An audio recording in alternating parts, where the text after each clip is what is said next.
அனைவருக்கும் வணக்கம். TNPSC group 4 படிக்கிற எல்லாருக்குமே இந்த வீடியோ ரொம்பவே யூஸ்ஃபுல்லாக இருக்கும். இன்னைக்கு பார்க்க போகிற டாபிக் என்னென்னு பார்த்தீங்கன்னா, புவியியல் 10வது புக்கில் இருக்கிற 4th லெசன் தான் நம்ம பார்க்க போகிறோம். இந்திய வளங்கள் மற்றும் தொழிலகங்கள். இந்த டாப்பிக்கில் பார்த்தீங்கன்னா மொத்தம் 80 கொஷின் முக்கிய கேள்வி எடுத்து வந்திருக்கேன். உங்களுக்கு ரொம்பவே யூஸ்ஃபுல்லாக இருக்கும். என்னோட சேனலுக்கு சப்ஸ்கிரைப் பண்ண முடியுங்கன்னா மறக்காமல் சப்ஸ்கிரைப் பண்ணுங்கள். அதுவும் இல்லாமல் உங்களுக்கு இந்த PDF லிங்க் ஃப்ரீயாக வேணும்னா என்னோட டெலகிராம் குரூப்பில் ஜாயின் பண்ணிக்கிட்டு நீங்கள் ஃப்ரீயாகவே டவுன்லோட் பண்ணிக்கலாம். ஆல்ரெடி நம்ம பார்த்தீங்கன்னா லெசன் 1, 2, 3 மூணுமே கம்ப்ளீட் பண்ணியாச்சு. அது உங்களுக்கு டிஸ்கிரிப்ஷனில் லிங்க்கில் கொடுக்க போயிட்டு கண்டிப்பாக பார்த்துருங்க.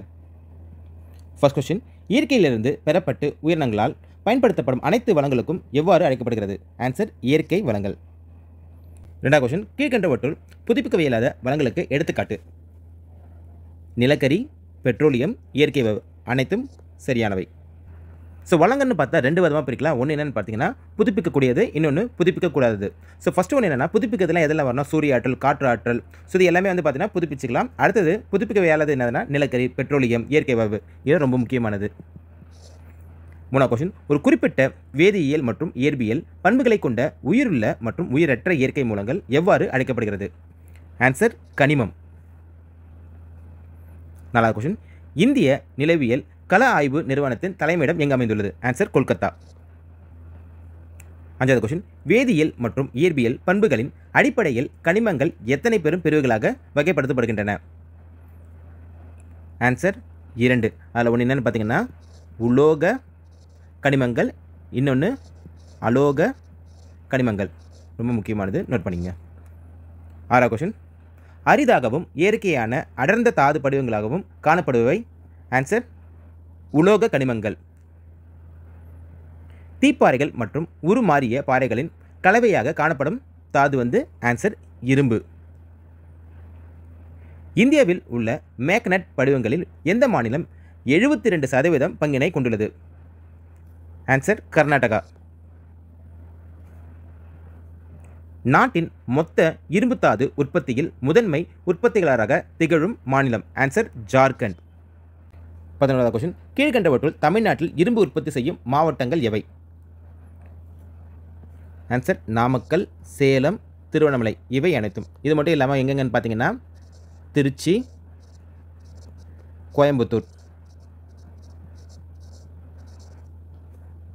அடுத்தீங்கன்னா திருநெல்வேலி. ஸோ எல்லாம் ரொம்ப முக்கியமானது, நோட் பண்ணிங்க. 12வது கொஸ்டின், சுண்ணாம்பு கல்லின் முக்கிய உற்பத்தியாளர் மாநிலம் எதுன்னு பார்த்தீங்கன்னா ஆன்சர் ஆந்திரா. நாட்டின் மொத்த சுண்ணாம்பு படிவுகளின் முதலிடம் வகிக்கும் மாநிலம்? ஆன்சர் கர்நாடகா. கால்சியம் சல்பேட்டின் நீர்ம கனிமம் எது? Answer gypsum. இது ரொம்ப ரொம்ப முக்கியமானது. 15வது கொஸ்டின், சிமெண்ட், உரங்கள், சுவர்பட்டிகள், பாரிஸ் சாந்து போன்றவற்றில் உற்பத்திக்கு மூலப்பொருளாக விளங்குவது? Answer gypsum. மின்சாரம் உற்பத்தி செய்ய பயன்படும் வளங்கள் எவ்வாறு அழைக்கப்படுகிறது? ஆன்சர் எரிசக்தி வளங்கள். 17வது கொஸ்டின், நிலக்கரி கருப்பு தங்கம் என்று அழைக்கப்பட காரணம்? ஆன்சர் தொழிற்சாலை வளர்ச்சிக்கு மிக இன்றியமையாததாக இருப்பதால். 18வது கொஸ்டின் பொறுத்துக்க. சரி, ரொம்ப ரொம்ப முக்கியமானது. இது பார்த்தீங்கன்னா டிஎன்பிசியோட ப்ரீவியஸ் இயர் கொஸ்டின் தான் இது. ஃபர்ஸ்ட் பாருங்க, ஆந்த்ரசைட். இது எத்தனை % அளவுக்குள்ள என்ன இருக்குது? நிலக்கரி இருக்குன்னு பார்த்தீங்கன்னா 80% 90%. அடுத்தது பிட்மனஸ். அடுத்தது 60% 70%. மூணாவது பழுப்பு நிலக்கரி. இது 40% 60. அடுத்தது மரக்கரி 40%க்குள்ளே தான் இருக்குது. So answer option A. 19வது கொஸ்டின், இயற்கை எரிவாயு கீழ்கண்ட எந்த காரணத்தினால் உருவாகிறது? ஆன்சர் அதிக வெப்பம் மற்றும் அழுத்தம். Option a and B.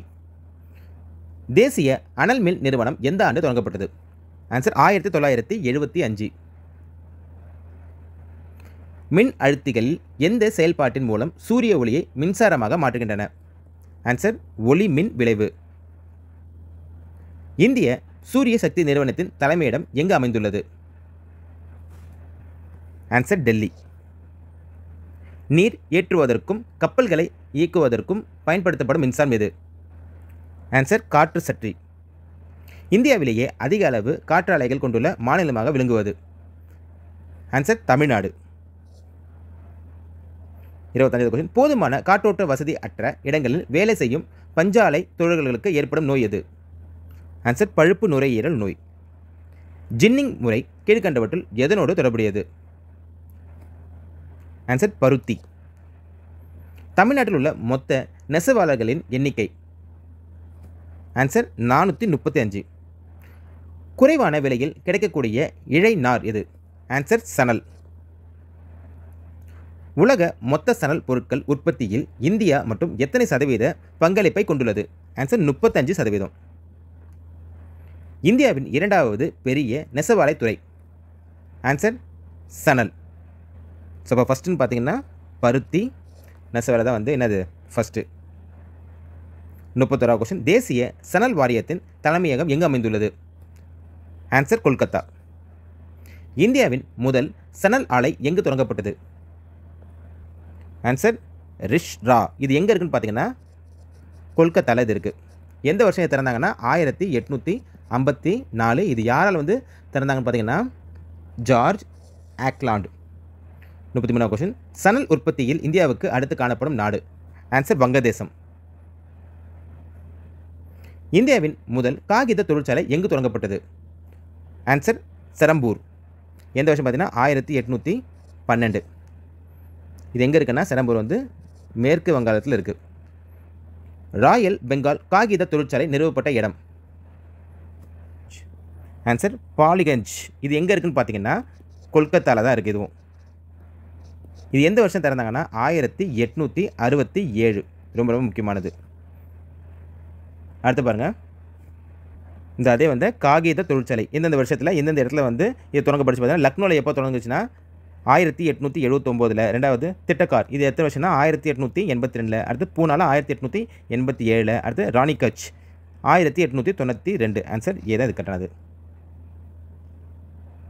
இந்தியாவில் காகித உற்பத்தி செய்யும் முறை முக்கிய மாநிலம்? ஆன்சர் மேற்கு வங்காளம். தேசிய செய்திகள் மற்றும் காகித ஆலைகள் எங்கு அமைந்துள்ளது? ஆன்சர் மத்திய பிரதேசம். ஸோ இதெல்லாம் பார்த்தீங்கன்னா ரொம்ப ரொம்ப முக்கியமான இந்த ஸ்டேட்லாம். அடிப்படையான உலோக தொழிற்சாலை என அழைக்கப்படுவது? ஆன்சர் இரும்பு எஃகு தொழிற்சாலைகள். ஒரு நாட்டின் தொழில் வளர்ச்சி எந்த உலோக உற்பத்தியின் அளவை கொண்டு தீர்மானிக்கப்படுகிறது? ஆன்சர் இரும்பு மற்றும் எஃகு. ரொம்ப ரொம்ப முக்கியமான பாயிண்ட் இது. டாடா இரும்பு எஃகு தொழிற்சாலை எந்த ஆண்டு தொடங்கப்பட்டது? ஆன்சர் 1907. 42வது கொஸ்டின், இரும்பு மற்றும் எஃகு உற்பத்தியில் தொழிற்சாலை முதலில் தமிழ்நாட்டில் எங்கு அமைக்கப்பட்டது? Answer Porto Norway. எந்த வருஷம் பார்த்தீங்கன்னா 1830. இந்தியாவின் முதல் வாகன தொழிலகம் எந்த ஆண்டு மும்பையில் தொடங்கப்பட்டது? ஆன்சர் 1947. 1948ஆம் ஆண்டு இந்துஸ்தான் மோட்டார் நிறுவனம் எங்கு தொடங்கப்பட்டது? ஆன்சர் உத்தர்பாரா. இது எங்கே இருக்குன்னு பார்த்தீங்கன்னா கொல்கத்தா. எந்த வருஷம் திறந்தாங்கன்னா 1948. ஸோ ரொம்ப முக்கியமானது. சென்னை ஆசியாவின் டெட்ராய்ட் என்று அழைக்கப்படும் காரணம்? ரொம்ப ரொம்ப முக்கியமானது, வாகன தொழிற்சாலைகள். ஸோ இதனால தான் என்ன சொல்கிறாங்க, ஆசியாவின் டெட்ராய்ட் வந்து சென்னையை நம்ம சொல்கிறோம். 2004 தொடங்கப்பட்ட இந்தியாவின் உற்பத்தி செய்யும் திட்டத்தின் முக்கிய நோக்கம் எது? ஆன்சர் இந்தியாவை ஒரு சிறந்த தொழிலக உற்பத்தி மையமாக்குதல். Answer D. 47வது கொஸ்டின், இந்தியாவில் வாகன தொழிலகங்கள் எத்தனை திரள்களாக காணப்படுகிறது? ஆன்சர் 4. 48வது கொஸ்டின், மின்சார உற்பத்திக்கு தேவையான உபகரணங்கள், மின்மாற்றிகள் போன்றவற்றை உற்பத்தி செய்யும் தொழிலகம் எது? ஆன்சர் கனரக மின்னியல். பாரத கனரக மின் சாதன நிறுவனத்தின் கிளைகள் அமைந்துள்ள இடங்கள்? ஹரித்வார், போபால், ஹைதராபாத். ஸோ இவை அனைத்தும். 50வது கொஸ்டின், இந்தியாவின் மின்னியல் தலைநகரம் என்று அழைக்கப்பட்ட நகரம்?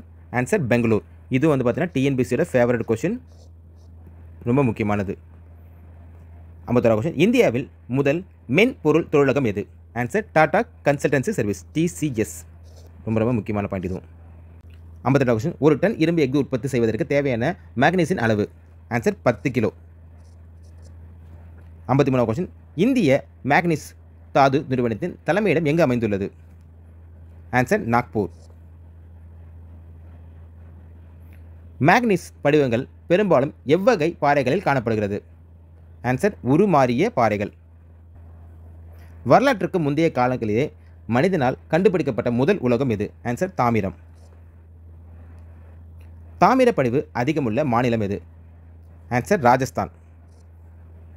இந்தியாவின் மொத்த தாமிர உற்பத்தி 62% உற்பத்தி செய்யும் மாநிலம். ஆன்சர் ஜார்க்கண்ட். 58வது கொஸ்டின். சரளை மண் காணப்படும் பகுதிகளின் புவியின் மேற்பரப்பில் படிவுகளாக காணப்படுவது எது?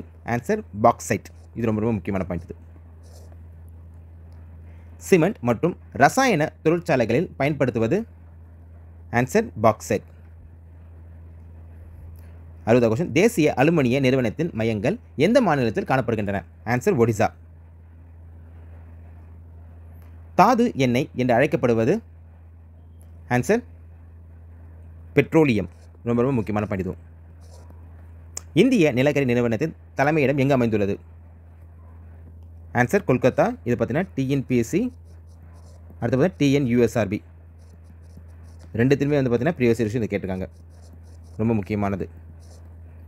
நாட்டின் மிகப்பெரிய எண்ணெய் வயல் எங்கு அமைந்துள்ளது?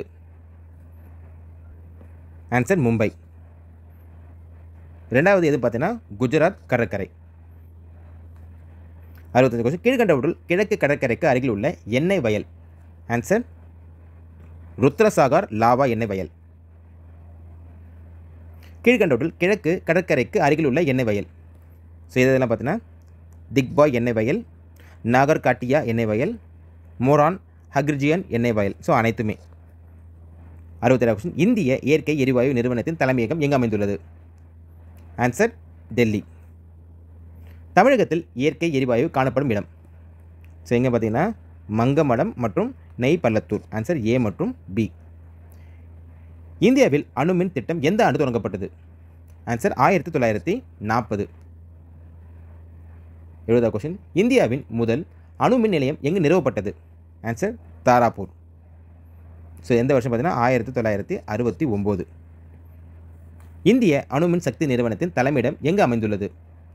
ஆன்சர் மும்பை. நீர்மின் சக்தி உலக மின் தேவையில் எத்தனை சதவீதம் உற்பத்தி செய்கிறது? ஆன்சர் 7%. இந்திய தேசிய நீர்மின் சக்தி நிறுவனம் எங்கு அமைந்துள்ளது? ஆன்சர் ஃபரிதாபாத்.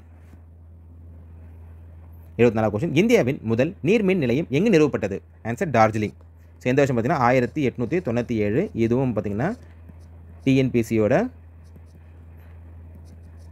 Previous question. இதுவும் தேசிய காற்றாற்றல் நிறுவனம் எங்கு அமைந்துள்ளது? ஆன்சர் சென்னை. இதுவும் பார்த்தீங்கன்னா ரொம்ப ரொம்ப முக்கியமான பாயிண்ட். ஸோ எல்லாமே வந்து பார்த்தீங்கன்னா இந்த டூ யூ நோவில் இருக்கிற பாயிண்ட் எல்லாமே ரொம்ப ரொம்ப முக்கியமானது. எந்த வருஷம் பார்த்தீங்கன்னா 1998. ஓத சக்தி உற்பத்திக்கு மிக உகந்த இடமாக உள்ள இடம் எது பார்த்தீங்கன்னா காம்பே வளைகுடா. இந்தியாவின் முதல் பருத்தி நெசவாலை எங்கு நிறுவப்பட்டது? ஆன்சர் கொல்கத்தா. எந்த வருஷம் பார்த்தீங்கன்னா 1818. ரொம்ப முக்கியமானது. 78வது கொஸ்டின். மத்திய பட்டு ஆராய்ச்சி தொழில்நுட்ப நிறுவனம் எங்கு அமைக்கப்பட்டுள்ளது? ஆன்சர் பெங்களூர். இந்தியாவில் கைத்தறி வளர்ச்சி ஆணையர் அலுவலகம் எங்கு அமைக்கப்பட்டுள்ளது? ஆன்சர் புதுடெல்லி. ஸோ இதோட பார்த்தீங்கன்னா உங்களுக்கு ஜாகிரஃபியோட 10th புக்கில் இருக்கிற 4th லெசன் கம்ப்ளீட் ஆயிடுச்சு. இந்த வீடியோ உங்களுக்கு ரொம்பவே யூஸ்ஃபுல்லாக இருக்கும் நினைக்கிறேன். நெக்ஸ்ட் லெசன் நெக்ஸ்ட் வீடியோவில் பார்ப்போம். இந்த வீடியோ உங்களுக்கு பிடிச்சா லைக் பண்ணுங்கள், ஷேர் பண்ணுங்கள், கமெண்ட் பண்ணுங்கள், மறக்காமல் சப்ஸ்கிரைப் பண்ணுங்கள். தேங்க்யூ.